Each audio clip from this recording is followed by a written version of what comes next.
is a post-colonial structure. I just wanted to create something that would be a hybrid, and I've been studying a lot of post-colonial theory and looking at artists whose work discusses hybridity, like Brian Jungen and Jeffrey Gibson and Sarah Sense, Janine Antoni, several people whose work talks about like the intersecting or the divide between races or culture or ideas. Mostly hybridity right now is, there's an influence out there that has been focusing on indigenous hybridity, like people who are between these worlds of culture or heritage loss. So I've been looking and trying to figure out how to say that within my own work. And it's been started out with my learning ancestral techniques. Like I learned how to make coil pots, which I had never done before, and I focused like my last year and a half on really perfecting coil pots. And then I also learned how to tan hides traditionally. And I've been learning my native languages, which are Ojibwa and Lakota, for, I don't know, probably 6 or 8 years for Lakota, probably almost 10 years for Ojibwa. And you start realizing when you learn these ancient practices, they're really connected to everything you do, and it's actually connecting you back to culture, back to the land. So in wanting to make something that was a hybrid, I went through a lot of different stages, but we were tanning hides all fall, my husband and I, and in coming to a conclusion of something I could make with the hides, this like home or structure that was movable, similar to a teepee used to be and is still, but something more contemporary.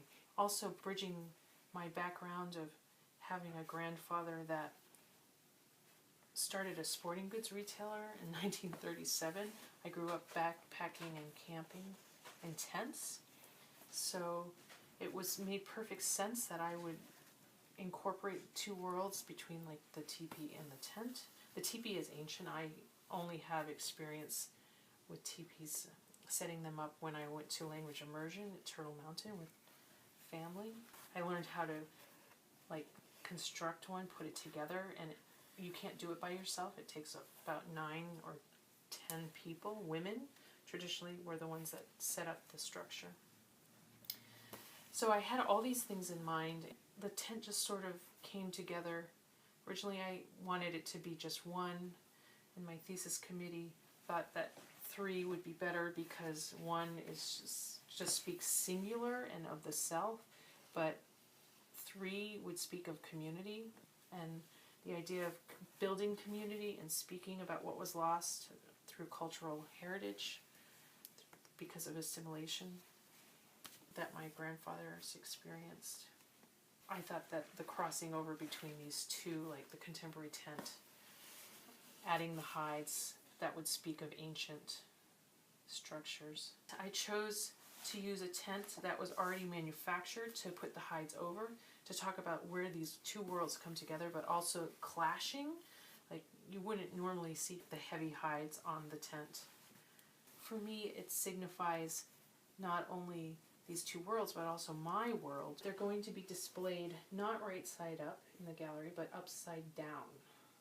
So there'll be 3 of them, and they'll be in different states of like tumbled up. So they'll all be upside down, so that the top of the tent is on the ground, but they'll be balancing. And then I'm going to have balancing points that connect to the floor, like, but inside the tent, that will be connected to the bottom, that will be sort of indigenous, and they'll be made out of natural gathered materials, and then the sound of the breaking pots.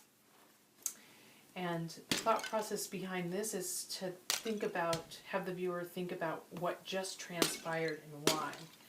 And what's behind all of my work is the fact that my native grandfathers experienced assimilation, in that they were removed from their reservations and taken to boarding schools when they were children, similar to Haskell.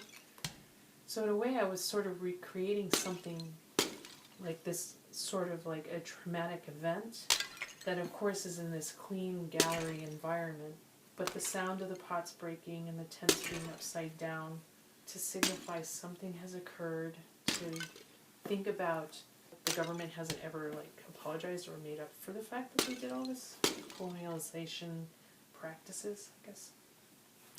But a lot of this post-colonial theory I've been reading over the last 2 years is all about how indigenous people can get their rights back and where our identity is and how things have happened. Pull that one up.